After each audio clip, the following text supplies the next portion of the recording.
وبركاته. أعوذ بالله من الشيطان الرجيم. بسم الله الرحمن الرحيم. يا أيها الذين آمنوا استعينوا بالصبر والصلاة إن الله مع الصابرين. وقال الله تبارك وتعالى في موضع آخر: إن الصلاة تنهى عن الفحشاء والمنكر. وقال الله تبارك وتعالى: إن الصلاة كانت على المؤمنين كتابا موقوتا. بزرگان محترم اور معزز سامعین، بہت ہی مختصر وقت میں بہت ہی ضروری چیزیں آپ حضرات کے سامنے بیان کرنے کی کوشش کروں گا. دعا کریں کہ اللہ تعالیٰ سب سے پہلے مجھے اور تمام سننے والوں کو عمل کی توفیق عطا فرمائے. مسلمانان ہند اس ملک میں جن حالات سے گزر رہے ہیں، یعنی مسلمان اس ملک میں موجودہ زمانے میں جن حالات سے گزر رہے ہیں، یہ حالات نہ تو مکی زندگی کی طرح کے ہیں اور نہ مدنی زندگی کی طرح کے ہیں. مکی زندگی کس کو کہتے ہیں اور مدنی زندگی کس کو کہتے ہیں، پہلے میں اس کی وضاحت کر دوں. جناب نبی کریم صلی اللہ علیہ وسلم کو جب نبی بنایا گیا، 40 سال کی عمر میں آپ کو نبی بنایا گیا، اور پھر آپ مکہ مکرمہ میں 13 سال تک رہے، اور مکہ مکرمہ میں آپ نے تبلیغ کا کام کیا، قرآن مجید کو سکھانے کا کام کیا، قرآن مجید کو پھیلانے کا کام کیا. ان 13 سال کو 13 سالہ زندگی کو مکی زندگی کہا جاتا ہے. پھر اللہ کے رسول صلی اللہ علیہ وسلم وہاں سے ہجرت کر کے مدینہ تشریف لے گئے، اور مدینہ منورہ میں آپ نے 10 سال جو ہے گزارے. تو مدینہ منورہ میں ہجرت کرنے کے بعد وفات تک جو آپ نے 10 سال گزارا، اس کو مدنی زندگی کہی جا اس کو مدنی زندگی کہا جاتا ہے. آپ بات کو غور سے سنیں، بہت ضروری بات جو ہے آپ کے سامنے کہی جا رہی ہے. مسلمانان عالم یعنی ہم لوگ اس ملک میں ابھی جن حالات سے گزر رہے ہیں، یہ حالات مکی زندگی میں اللہ کے رسول پر اور صحابہ پر جو حالات تھے اس کی طرح کے حالات نہیں. اللہ کے رسول اور صحابہ کے اوپر مدنی زندگی میں جو حالات تھے، اس طرح کے حالات بھی ابھی ہمارے اوپر نہیں ہے. مکی زندگی میں حالات کیا تھے؟ لا الہ الا اللہ محمد رسول اللہ بولنا جرم تھا، کفار مشرکین کی حکومت تھی، قرآن مجید کو سیکھنا یہ جرم تھا، نماز پڑھنا جرم تھا. مسلمانوں کو اعلان گھر سے باہر نماز پڑھنے کی اجازت نہیں تھی. اسلام کی تبلیغ اور دعوت کی بھی اجازت جو ہے مسلمانوں کو نہیں تھی. یہاں تک کہ جناب نبی کریم صلی اللہ علیہ وسلم کو تکلیفیں پہنچائی جاتی تھی.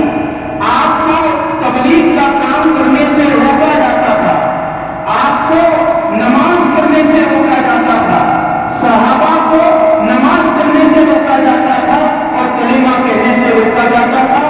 اور اگر کلمہ پڑھتے تھے اور کافر کو اگر پتہ چل جاتا تو وہ تکلیف پہنچاتے تھے، وہ مارتے تھے.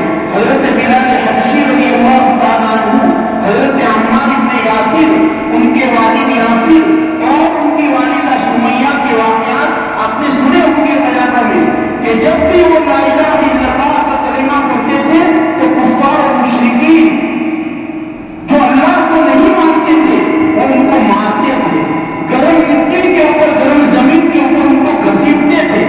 یہ مکہ مکرمہ کے حالات تھے. آپ فیصلہ کیجیے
نہیں ہے، بلکہ حکومت اور اقتدار کی طاقت جو ہے وہ دوسرے لوگوں کے پاس ہے. ہمارے پاس جو ہے ہمارا بس چلتا نہیں ہے. ہم جو ہے وہ سیاست کے اندر اور دوسری اہم چیزوں کے اندر ہماری رائے کو بالکل دخل نہیں ہے. لہٰذا معلوم ہوا کہ بھائی ہمارے حالات مکی زندگی کی طرح کے حالات بھی نہیں ہیں، ہمارے حالات مدنی زندگی میں جو حالات تھے اس طرح کے بھی نہیں ہیں، بلکہ ہمارے حالات جو ہے وہ تیسری طرح کے ہیں. ان حالات میں ہمیں کیا کرنا ہے؟ قرآن مجید کی روشنی میں ہمیں دو کام جو ہے کرنے ہیں. ایک کام تو یہ ہے کہ بھائی ہمیں اپنے دین پر عمل کرنا ہے، اور دوسرے لوگ جو اپنے دین کو مانتے ہیں ان کو ان کے دین پر عمل کرنے دینا. لکم دینکم ولی دین، قرآن مجید نے صاف اعلان کیا تمہارے لیے تمہارا دین اور ہمارے لیے ہمارا دین.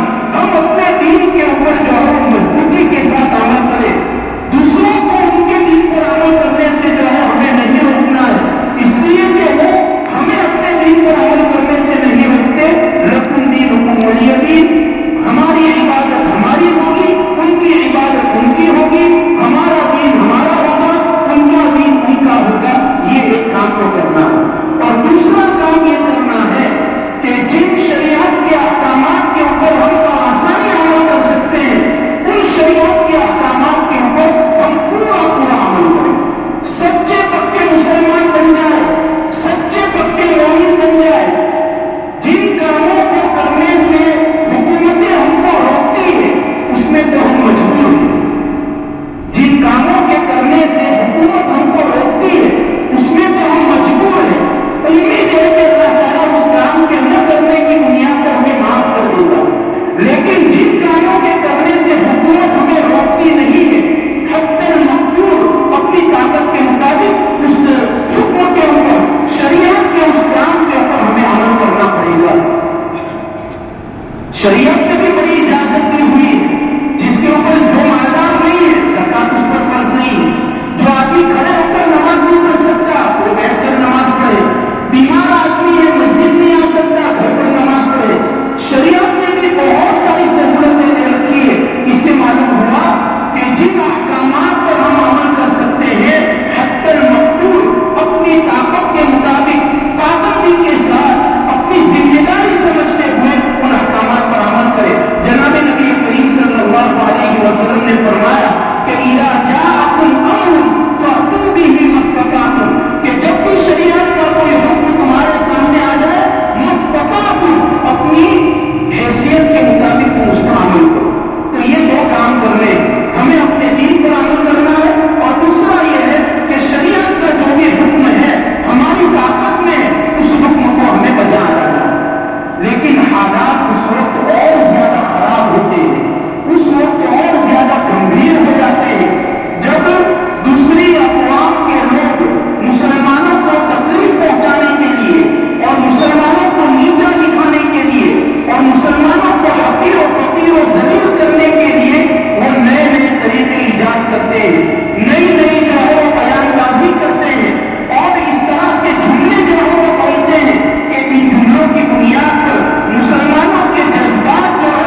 بھول جانا. ہمارا کام ان سے الگ ہے, ہماری عبادت کا طریقہ ان سے الگ ہے, ہمارے معاملات جو ہے ان سے الگ ہے. ہم ان کی طرح جو ہے بات چیت نہ کریں, بلکہ ہم ان سے کنارہ کشی یہ اختیار کر لیں. یہ ان کا بہترین علاج ہے. اعراض, قرآن مجید جس کو اعراض کہہ رہا ہے وہ عالم عالم مشرکین, یہ ان کا بہترین علاج ہے. اگر آپ ان کے جذبات, ان کے قول میں اور ان کے بھٹکانے میں آ کر اگر آپ نے اس طرح کا طریقہ اختیار کیا تو وہ مقصد میں جو ہے وہ کامیاب ہے. اور تیسری بات جو اصل مجھے کہنی ہے, جو آیت کریمہ میں کہی, وہ یہ ہے کہ یا ایھا الذین آمنوا استعینوا بالصبر والصلاۃ. صلاۃ کے ذریعے ان حالات میں ہمیں صلاۃ کی پابندی کرنی. اب یہ صلاۃ کس کو کہتے ہیں؟ صلاۃ کا ایک معنی تو آپ جانتے ہیں, نماز کو کہتے ہیں, اور ایک معنی صلاۃ کا دعا کے بھی. ہمیں دونوں چیزوں کی ضرورت ہے. صلاۃ کی پابندی بہت ضروری ہے مسلمان. جن حالات سے ہم گزر رہے ہیں, اگر اپنے سماج, اپنے معاشرے, اپنے محلے, اپنے خاندان, اپنے گھر کی اگر اصلاح کرنی ہے تو گھر کے ایک ایک فرد کو نماز کا پابند ہونا پڑے گا.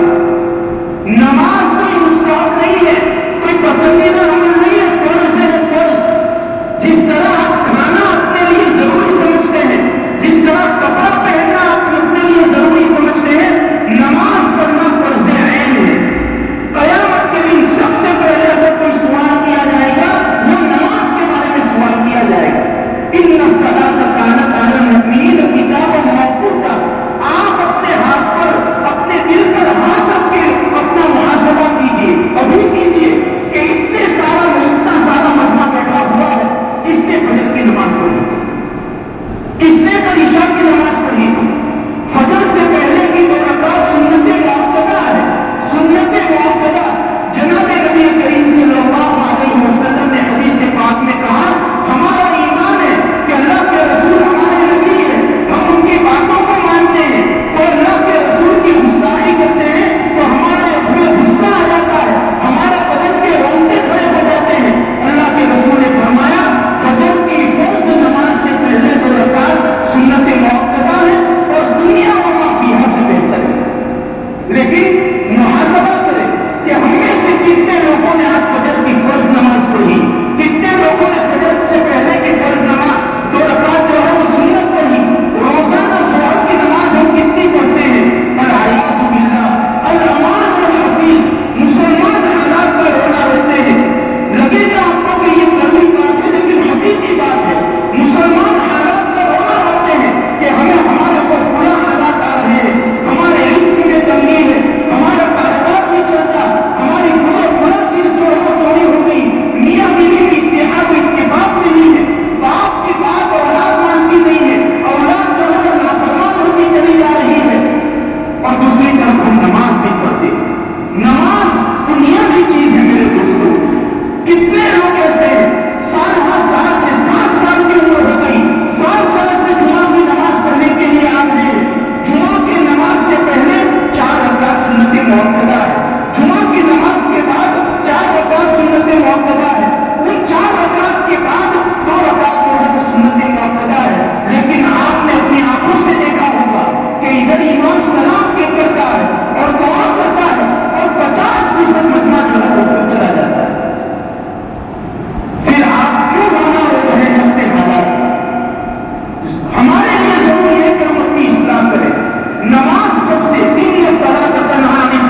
نماز بہت ضروری ہے. اصل کی نماز ہم چند کسٹمر کے لیے اور چند گراہک کے لیے چند پیسے کمانے کے لیے ہم اصل کی نماز چھوڑ دیتے ہیں. حدیث پاک میں اللہ کے رسول نے فرمایا جس نے اصل کی نماز چھوڑی اس نے اپنا اتنا نقصان کیا ہے اور کماقال علیہ السلام گویا کہ اس نے اپنے مال اور اہل عیال تمام کا نقصان کر دیا. 100 روپے کے لیے ہم نے اصل کی نماز چھوڑی اور ادھر آپ کا پورا نقصان ہو گیا. اس لیے میرے دوستوں نماز کی جو ہے پابندی آپ نے دیکھا ہوگا مغرب کی نماز میں ہماری سب وہاں تک پہنچ جاتی ہے. مغرب کی نماز فجر کی نماز میں اسی مسجد میں ایک سب رہ جاتی ہے. شب برات میں عشاء کی نماز میں پوری مسجد بھری ہوئی اور اسی دن دوسرے دن عشاء کی نماز میں کوئی نہیں. افسوس کا مقام ہے کہ جمعہ ہم نماز پڑھتے ہیں. 5 وقت کی نماز ہے اور قرآن مجید نے نماز کے اوقات بھی بیان کیے. میں آپ کو بتا رہا تھا اگر وقت ہوتا کوئی چیز ایسی نہیں ہے نماز کے متعلق جس کا تذکرہ قرآن دیتا ہو. نماز کے لیے وضو ضروری ہے, وضو کا تذکرہ. غسل ضروری ہے, غسل کا تذکرہ. جگہ کا پاک ہونا ضروری ہے, جگہ کے پاک ہونے کا تذکرہ. اذان ضروری ہے, اذان کا تذکرہ. مسجد ضروری ہے, مسجد کا تذکرہ. تمام چیزوں کا تذکرہ قرآن مجید میں ہے. 109 مقامات کے اوپر نماز کی صلاحت ہے اور 700 مقامات کے اوپر ضمن قرآن مجید نماز کا تذکرہ کیا گیا. تو ہمیں نماز کا پابند آپ نماز کے پابند ہو جائیے. اللہ تعالیٰ تمام مشکلات دور کرے گا, آپ کی تنگی بھی دور کرے گا, رزق میں اللہ تعالیٰ وسعت بھی دے گا, اولاد کی فرمانبردار ہو جائے گی, تمام چیزیں جو ہے انشاءاللہ حل ہو جائے گی. ان حالات میں قرآن مجید ہمیں نسخہ دے رہا. ڈاکٹر کے پاس ہم بیماری کے لیے جاتے ہیں تو وہ نسخہ دیتا ہے. قرآن مجید کو ہم نے پوچھا کہ ہندوستان کے مسلمان اس طرح کے حالات میں ہیں, ان کو کس طرح رہنا چاہیے, تو اللہ تعالیٰ نے نسخہ دیا بالصبر والصلاۃ کہ صبر کے ذریعے اور نماز کے ذریعے. نماز صلاۃ کے معنی دوسرے دعا کا پابند ہو جائیے. 2-3 کام کا پابند ہو جائیے. ایک نماز کو وقتہ نماز ہونی چاہیے, دعا کا جو ہے وہ اہتمام ہونا چاہیے. انشاءاللہ اللہ تعالیٰ جو ہے وہ ایسا ہی انقلاب برپا کرے گا ہماری زندگی میں, اس طرح کی خیر اور عافیت آئے گی کہ ہم جو ہے وہ حیران ہو جائیں گے. اس لیے میری ان باتوں کو خاص طور پر نماز کا جو ہے وہ اہتمام آج سے ہم کرتے ہیں نہیں کرتے. ابھی جب جمعہ کی نماز ہوگی کوئی بھی آدمی نہ جائے جہاں تک 4 رکعت سنت موقدہ اور اس کے بعد جو ہے وہ 2 رکعت سنت موقدہ نہ پڑھے, 6 رکعت جب تک نہ پڑھے نہ جائے. اگر آپ چلے جائیں گے تو گویا کہ آپ اپنی زبان حال سے یہ کہنا چاہتے ہیں کہ میں قرآن کو نہیں مانتا, میں رسول کو نہیں مانتا, میرے اوپر جو حالات آ رہے ہیں مجھے گوارا ہے. پھر کبھی آپ شکایت مت کرنا. بہت ضروری ہے آپ ہوش کے کانوں سے اس کو سنیں کہ نماز کا اہتمام کیجیے, قرآن مجید کو سیکھیے, دعا کا اہتمام کیجیے, اپنے اندر جو ہے وہ دینداری لائیے, دینداری اپنے اندر پیدا کیجیے. تبھی جا کر دنیا میں جو ہے آپ کی سمجھ جائے گی اور آخرت میں بھی آپ مالا مال ہو جائیں گے. اور اسی لیے انقلاب کے لیے ہی تو جو ہے وہ مدارس قائم کیے, آپ کے بچوں کو سکھایا جاتا ہے قرآن مجید. بیٹا بسم اللہ پڑھتا ہے, آپ نے واقعہ سنا ہوگا فضائل اعمال میں. بچے کے بسم اللہ پڑھنے کی وجہ سے باپ کو قبر میں عذاب ہو رہا تھا. اللہ تعالیٰ نے اس ننھے منھے بیٹے کے بسم اللہ کی وجہ سے باپ کو جو عذاب ہو رہا تھا وہ ہٹا دیا. آپ کی اولاد اگر اعوذ باللہ بسم اللہ پڑھے گی تو آپ کو کتنا فائدہ ہوگا اس کا. اس لیے اولاد کو علم سکھائیے, قرآن سکھائیے, بھیجیے اسکول میں, کالج میں, جہاں بھیجنا ہو, بڑے سے بڑا ڈاکٹر اس کو بنائیے. لیکن دینی تعلیم بہت ضروری ہے, بہت ضروری ہے. قبر میں جو 3 سوال کیے جائیں گے وہ مکتب میں سکھایا جاتا ہے. کسی اسکول میں آج تک سکھایا ہو تو مجھے بتا دو. یہ مکتب ہی میں سکھایا جاتا ہے. یہ وہاں بچے نہیں جائیں گے تو ان کو یہ قبر کے 3 سوالات منکر نکیر وقت ہوتا تو میں آپ کو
انشاءاللہ اللہ تعالیٰ سے امید ہے کہ یہ جو سلسلہ ہمارے مدرسے نے شروع کیا ہے، پوری امید ہے کہ یہ ہماری جو بستی ہے پوری انشاءاللہ دیندار لوگ پیدا ہو جائیں گے، دیندار لوگ پیدا ہوں گے، جن کا لباس اسلامی ہوگا، جن کا چہرہ اسلامی ہوگا، جن کا لباس نبی کے لباس کی طرح ہوگا۔